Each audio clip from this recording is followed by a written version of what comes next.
when you pray at home, you're not alone. Okay, so even if you're not surrounded by rows of people, you're certainly not alone. And Sa'id al-Musayyib radiallahu ta'ala anhu, he narrates that no one goes into prayer even if they're on waterless, desolate land, ardi fala, which we'll talk about.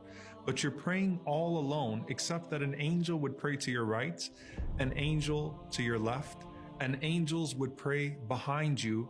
Amthalul jibal, angels the size of mountains are praying behind you. Can you imagine you're entering into salah, you're entering into prayer in your bedroom, in your living room, in your, in your dining room, your office, wherever it is, and you think it's just you. And there are angels the size of mountains that are praying behind you as you're saying Allahu Akbar. Wouldn't that cause you to think a little bit more, instead of going alhamdulillah, to actually think about the way that you're reciting and to take more seriously the moment? Obviously, the most serious element of it is that you're standing before Allah subhanahu wa ta'ala. But as you're standing before Allah, you have these angels the size of mountains that are praying behind you. And there is something special to praying alone and what that denotes in terms of ikhlas, in terms of sincerity. And so you find these two hadith, one of them from Abu Sa'id al-Khudri radiallahu anhu, that the Prophet ﷺ said that the prayer in congregation, the prayer in jama'ah, is like 25 times the individual prayer. And then the Prophet ﷺ said, and salat that is in falah, in the middle of nowhere, okay, which is the best way I think you can translate falah, in the middle of nowhere, is like the prayer of 50 times the reward. Okay, so it's like twice the reward of the jama'ah.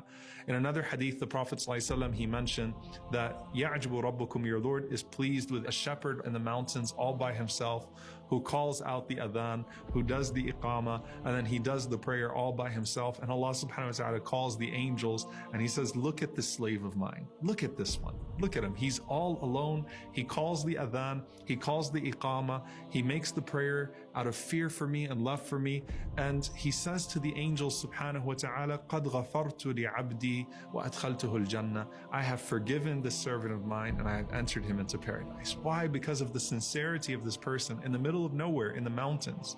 And if you haven't had the experience of calling the adhan in the mountains, do it on your next hike, inshallah ta'ala. It's really an incredible feeling.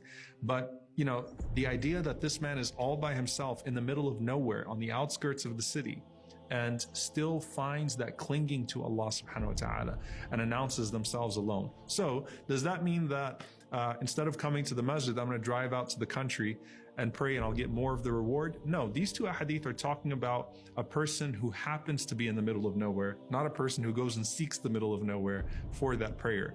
And there is an implementation of this beyond just the sincerity of praying alone and the angels that are like mountains